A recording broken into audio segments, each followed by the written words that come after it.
Hello children, welcome back. This is another session of 8th class physical science.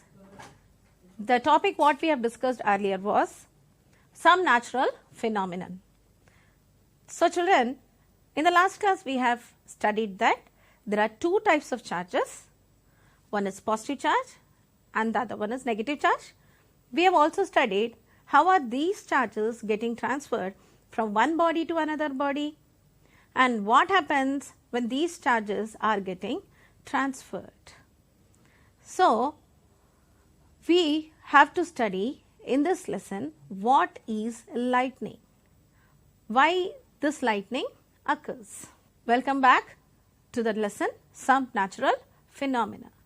In nature, we have studied that there are so many phenomena which we cannot understand, like cyclones, tsunamis, earthquakes, lightning, isn't it? So, what is this lightning, children? This is a process of electric discharge between the two clouds or between the cloud and the earth. So, as I told you, when these heavy clouds, when they are moving, when they hit with each other or collide with each other, the transfer of charges takes place from one cloud to another cloud, and or it can be between the cloud and the earth. And then these charges, when they are getting transferred, the electric discharge takes place, and that is seen as a bright glow, a spark with high intensity, and that is nothing but called as lightning. Children, we can hear huge thunderstorm before it rains, and then suddenly you can see that it starts raining. So when you hear a thunderstorm or when you see that lightning is taking place in the sky, you have to take some safety precautions. What are they?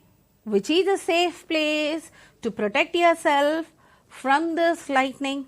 Children, lightning, when it strikes a tree or when it hits a hut or when it falls on a building, like when it falls a tree, in this picture you can see the tree has split into two halves because of this lightning strike. When the lightning strikes tall objects, you should never take shelter under these tall trees.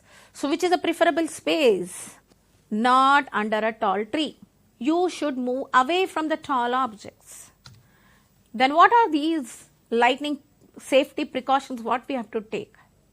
You have to always stay inside a house. When you are outside your house, then, and take care that you don't stay in tall buildings. So if you are traveling in a car, then which place is safe? Are you safe inside the car or are you safe outside the car? You are safe when you sit inside the car. When you are traveling in a car or a bus, you should not get out of it because you are safe inside the car because it's a metal body. The metal body will absorb the charges. Or if you are outside the car or the bus, the lightning may fall on you and cause harm. Children, which is not a safe place during a thunderstorm? As I told you, your house is the best place. And if you are outside the house, then you should never spend your time on an open ground like this. You should never travel in an open place. You should not stand under the tall trees. You should not move in the fields or in the garden. You should not stay in the multi-storied building. If it is a multi-storied building, then you have to take care that it has some lightning conductors. What are these lightning conductors, children? These lightning conductors are the huge poles which are fixed on the top of the building. See children, these lightning can be absorbed by the huge poles or the tall trees or the electric poles. So best place for you is inside the house, but on one condition, that your house is not so tall and your house is protected with a lightning conductor. You should not speak on the landline phones when you find that yes, it is going to rain. When it is lightning is seen outside, don't use TV, don't use internet, don't use a computer. Switch off all the electric appliances present in your home. These are all the safety precautions you have to take when it is going to rain. That means before it rains, what is seen in the sky? Thunderstorm with lightning. As I told you, light travels faster than the sound. First we can see lightning and then we hear a thunderstorm. So when we see that lightning is going to take place, switch off all the electric appliances. And better to go back to your home and stay safe at your home. Now what are these lightning conductors? Children, this is a device or a metal rod which is protecting your buildings from the effect of lightning. Do you know what is this standing here? This is Eiffel Tower, which is located in Paris. This is a metal conductor, a huge metal conductor which can absorb the whole lightning. This picture, you can see that the lightning is being absorbed by the electric conductor which is placed on the Eiffel Tower of Paris. The same thing you can place it in your house. See this picture, children? This building is not having a metal rod placed. Then what happens? The electric charges present on the cloud will be absorbed. When the lightning falls on this house, then the charges will be absorbed by the house. And now this is in danger. And all the appliances present in this house are also at risk. But if you place a metal conductor, a lightning conductor, then all these charges will be absorbed by this lightning conductor. But this lightning conductor should always be connected to the earth. Very important thing is that every electric appliance should be connected only 3-pin plug. This 3-pin plug has a earthing connection. That means all the charges absorbed by this metal rod are sent to the earth. This will protect the building and the electric appliances and the people inside it from the lightning. So this is the use of a lightning conductor. So every tall building should be protected from the lightning by using this lightning conductor. Now let us go to the next topic, that is earthquake. This earthquake also causes a huge disaster. This is a natural disaster, a natural phenomenon caused by the nature. Earthquake, that means the earth trembles, and because of this trembling of earth, the houses which are constructed, the huge buildings which are constructed will fall down and break into pieces. This causes a lot of damage, not only to the building but also to the life, natural human life, and even to the plant and animal life. So children, earthquakes cause a lot of disasters. See here children, you can see total road has been broken down into pieces because of the disturbance which has caused in the crust of the earth. Now what is this crust of the earth?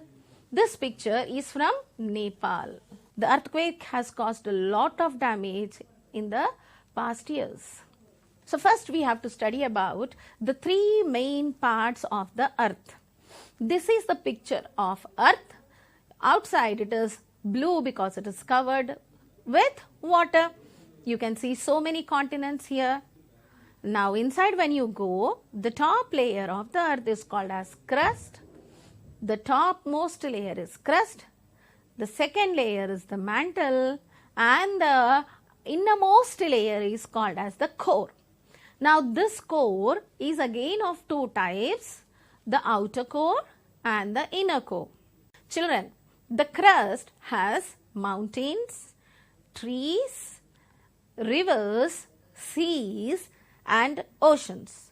On this crust we can see life, and when you go inside, this mantle has a semi-solid flow of matter, and this inner core is in the liquid state because of the high pressure and temperature. Now, this inner core contains lot of iron, and this has a lava in it, and when it flows into the mantle, this lava keeps flowing from one place to another place. And when it is flowing, when the lava flows, if any huge rock or a huge thing comes in its way, it simply pushes it or breaks it, and that is why the layers of the crust, the topmost layers of the crust, will tremble a little, causing the earthquake. So children, this earth crust is also made up of layers. Now children, what is earthquake? It is a sudden shaking or trembling of the earth. It lasts only for a short period of time. It can also be caused due to the deep disturbance inside the earth crust. Just now, as I told you, the lava which is flowing from one place to another place, from the deep inside core or the mantle, will cause a disturbance on the topmost layer of the earth, that is crust. And because of this, earthquake occurs. Children, the uppermost layer of the earth is called as crust. The outermost layer of the earth is not in one piece. It is fragmented. That means it has layers under it. Now, each fragment is called as a plate. These plates are in continuous motion. You might have heard about the continental drift. The crust is not a single layer.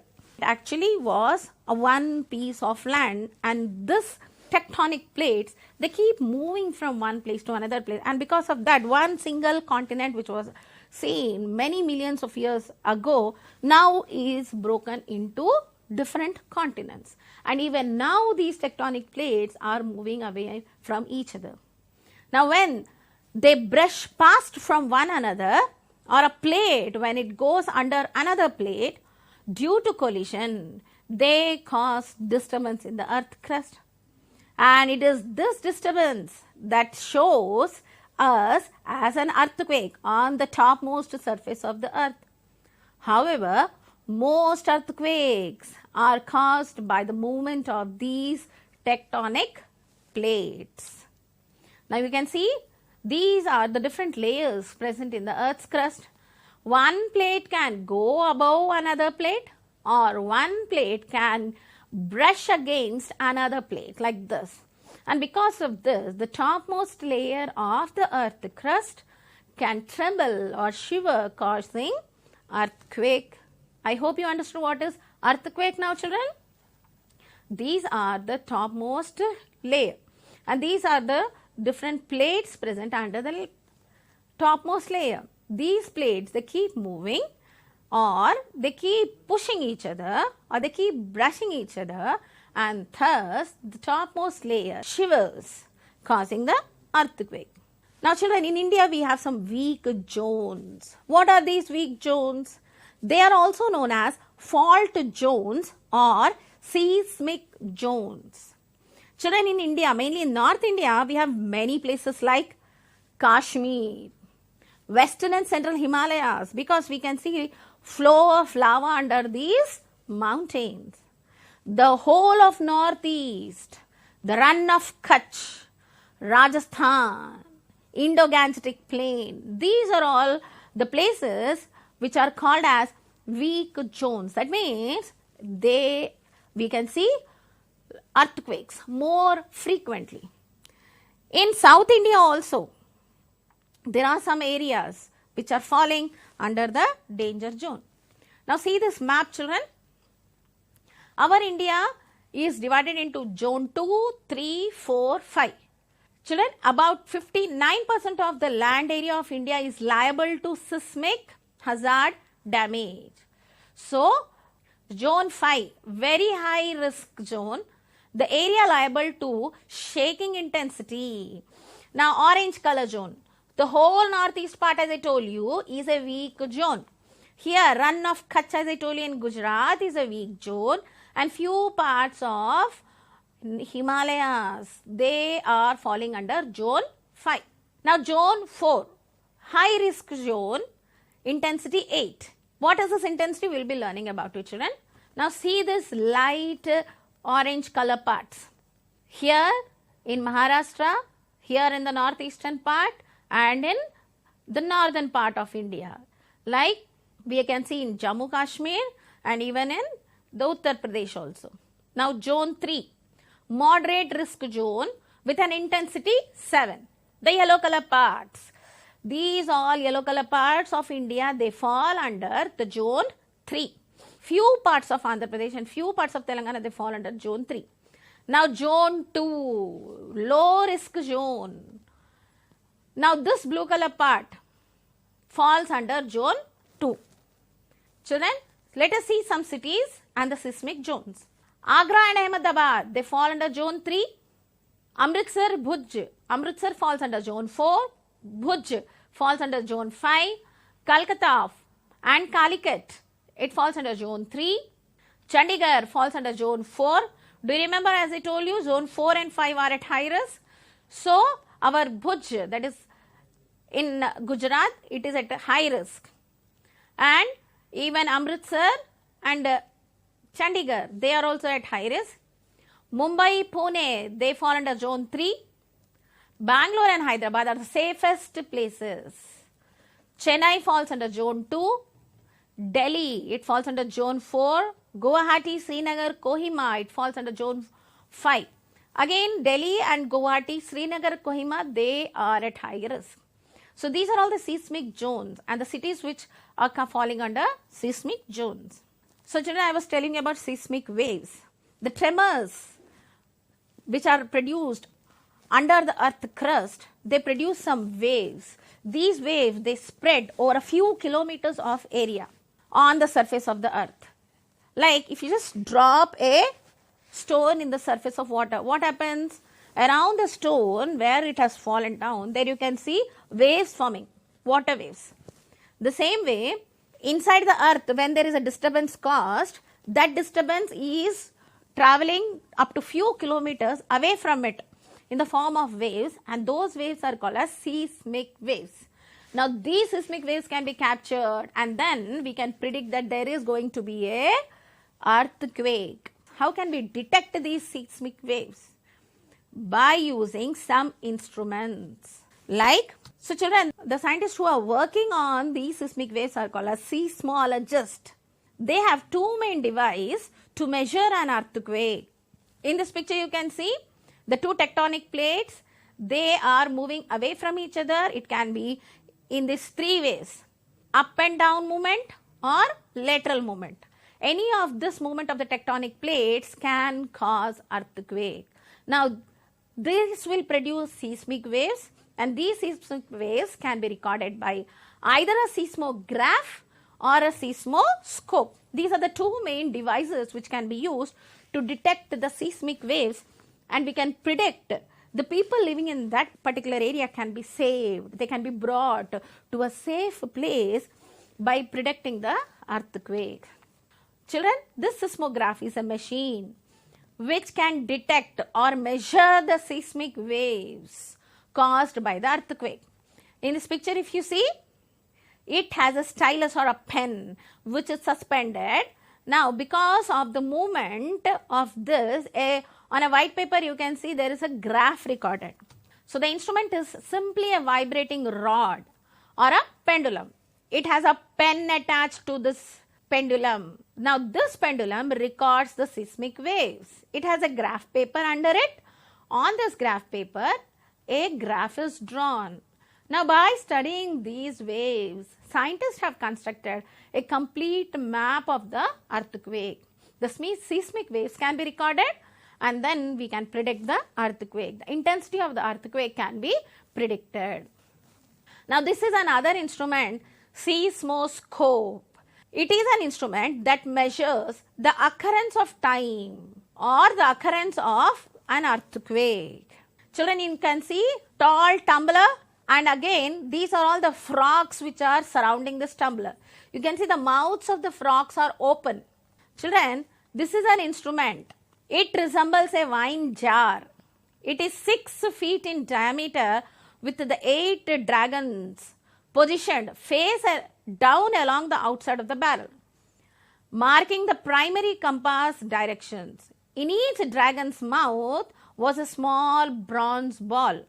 Beneath the dragons sat 8 bronze toads with their broad mouths gaping to receive the ball.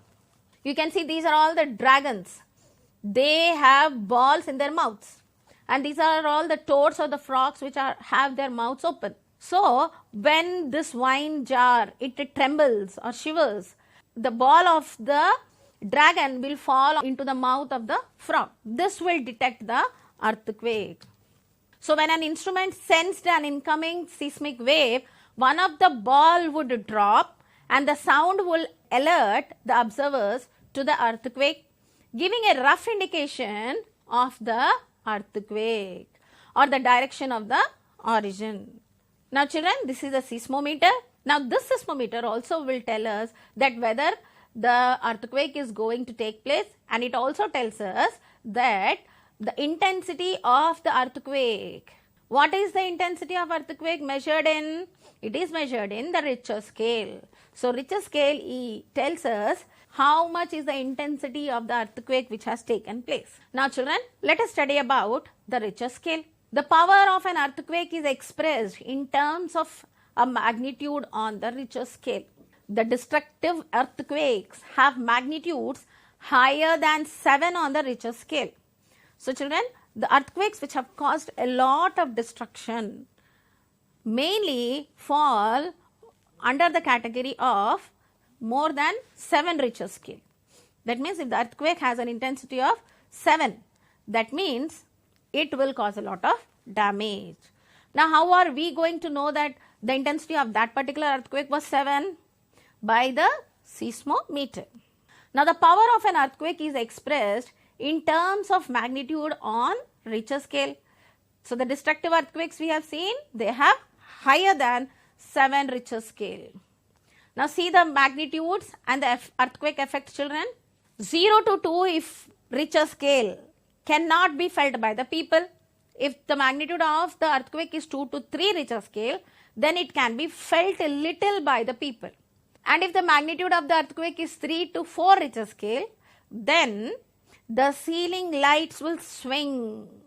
That means you can just see the trembling of the ceiling fans on the lights. And if the magnitude of earthquake is 4 to 5 Richter scale, then the walls will crack.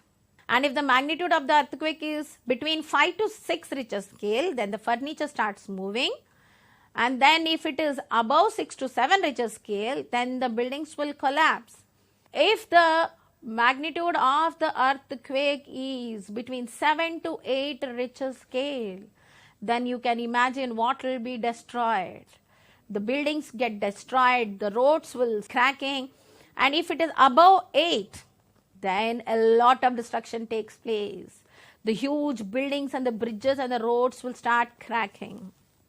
So by this you can understand that the earthquake causes a lot of damage.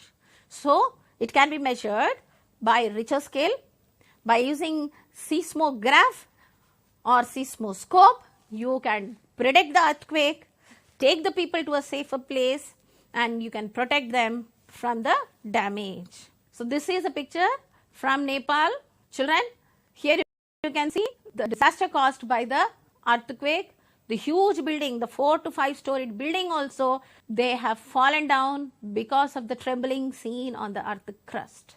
And what is the protection you have to take against the earthquake, children? You can protect yourself. The buildings which are constructed in these zones should be designed so that they can withstand the major tremors. And the Central Building Research Institute, Roorkee, they have developed even quake-proof houses also. Such buildings can be constructed so that damage cannot be decreased, but at least you can protect your property by constructing quake-proof houses. And such quake-proof houses are safer even for the people also staying in them. Isn't it, children? In the event that an earthquake does strike, please take the following steps to protect yourself.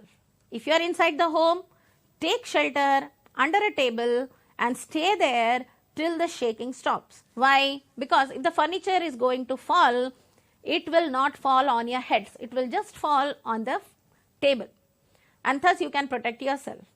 Children, how are you going to protect yourself if you are inside the house? You can protect your head by sitting or staying under the furniture. You can protect your electric appliances by switching them off. If fire accident takes place, please use fire extinguishers. You have to stop all the electric appliances, and please stay informed about the next program taken up by the government. If you are outside the home, then what are the precautions you are going to take? You just have to move away from the tall buildings. Find a clear spot. Please don't go below the tall trees, and you should protect yourself from the power lines or the electric poles. And please drop to the ground. Sleep on the ground and stay protected. You have to stay away from the tall and heavy objects that may fall on you. Now, the next disaster which will spoil the nature is tsunami. This is also a type of earthquake, but this takes place in the sea bed. That means inside the sea, if the trembling takes place due to the movement of the tectonic plates, the water above will start moving onto the seashore. You can see in this picture, these are all the movement of the sea water onto the houses, onto the seashore. Isn't it, children? This is caused because of the earthquake in the seabed. So this is the picture which is taken in Kanyakumari during the tsunami period in 2004, which has caused a lot of damage to the property and to the human life. This tsunami is a natural disaster. It's a natural phenomenon which can be predicted, but you can save yourself by protecting yourself. Now, here is a project I am giving you, children. Locate the tsunami affected areas in the map. Take an outline map of the world. Locate the eastern coast and Andaman and Nicobar Islands in India. Make other countries around the Indian Ocean which could have suffered. Collect accounts of the devastation caused by the tsunami in India from your parents or other elders in the family or in the neighborhood. This is a project given in your textbook. Locate the tsunami affected areas in the map. Now let us revise what we have studied, children. The process of electric discharge between the clouds and the earth or between the different clouds causes lightning. Lightning strike could destroy life and property. Lightning conductors can protect buildings from the effect of lightning. Now answer these questions in the Improve Your Learning. Which places are not safe during a thunderstorm? List 3 states in India where earthquakes are more likely to occur. Explain how to determine the intensity of earthquake. Is there any alternate method to find the intensity of earthquake? Children, I hope you have understood the lesson. Please download the worksheets from SCERT website for better learning and good practice. Okay, children, let us meet in another session of digital classes. Thank you.